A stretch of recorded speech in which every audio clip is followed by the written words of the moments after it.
एखन बड़ सुंदर एक रील देखलहुँ से महाराज जी से एगो लड़का दूटा प्रश्न केलकनि।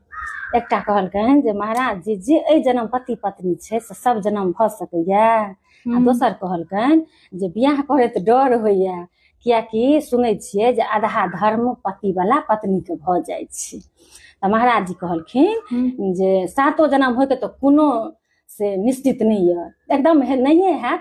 तऽ एहिमे जे बड्ड खुशी छै जे भगवान सातो जन्म हमरा पति हुआ पत्नी हुआ हुनको नहीं हेतनि, जे बड़ दुखी छथि हुनको नहीं हेतनि तऽ चलऽ पर से बड़ सुंदर। आई आधा वाला से तोरा हमरा बड्ड नीक लागल।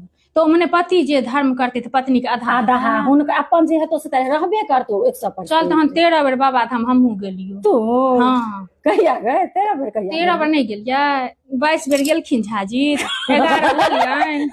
गणित का हमरा ध्याने नहीं रहे। 11 लेलियन आ 2 अपने गेल छी तऽ 13 भेल ना। 13 भऽ गेलो तऽ हमरो भेल गए, किया तऽ दुनू गोटा संगे जाइ छथिन। हां तऽ तोरो भेलो, तोरो हमरा बेसी भेल है। तू बेसी बेर गेल छी? हां झाजी संगे सब बेसी बेर गेल छथिन। अच्छा हम जोड़बै, लिखल छै। हां तू जोड़, हमर जोड़ल छौ 11 2 13 13 बेर भेलो। हां कतेक सुंदर भेला हुनका सबके खाली भाग सब। त माने ई सब काम और ल के चल के जेथिन आधा लेबा। वाह बहुत बढ़िया।